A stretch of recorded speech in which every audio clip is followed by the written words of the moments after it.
அமெரிக்காவில் அடிமைகளை விலைக்கு வாங்கி அவர்களை கொடுமையாக பயன்படுத்தி வந்த காலகட்டம்.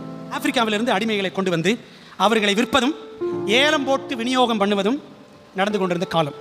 அப்படி ஏலம் போடுகிற ஒரு இடத்துல ஒரு ஆப்பிரிக்க வாலிப பெண்ணுக்கு போட்டா போட்டி நடந்தது.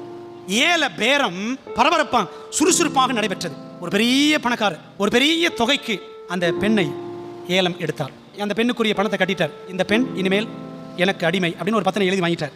அவளோ மனமுடைந்து மகா துயரத்தில் இருந்தால் அவர் அந்த நேரத்தில் வந்து கயிறு அவுத்த உடனே அவர் முகத்தில் காரி துப்பிட்டா தூண். அவர் என்ன பண்ண தெரியுமா?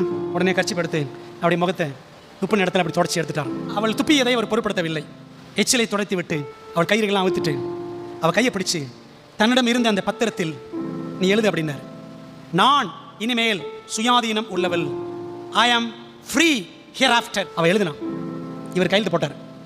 அவள் கையில் கொடுத்தார். கொடுத்துட்டு சொன்னாலும் இனிமேல் உனக்கு முழு விடுதலை, நீ எங்கு வேண்டுமானாலும் போகலாம், இந்த பத்திரத்தை பத்திரமாக வைத்துக்கொள் என்று அன்பாக சொல்லி அந்த பத்திரத்தை அவள் கையில் கொடுத்தார். அவள் சிறிது நேரம் பிரமித்து நின்று பேச்சு மூச்சு இல்லாமல் நின்று பிற்பாடு தேம்பி தேம்பி அழுது, ஐயா, இனி நான் உங்கள் அடிமை, என்னை விடுதலையாக்கின உங்கள் அன்பு நிமித்தம் நான் வேறு எங்கும் இனிமேல் போக மாட்டேன், உங்கள் அன்புக்கு ஏற்றவாறு நான் உங்களோடு இருந்து உங்களுக்கே பணிபுரிவேன் என்று தன்னை சமர்ப்பித்தானாம்.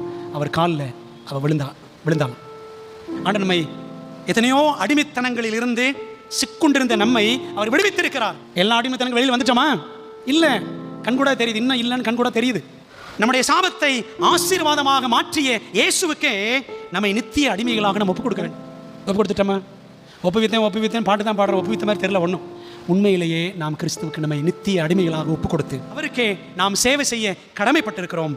அதுதான் மெய்யான விடுதலை.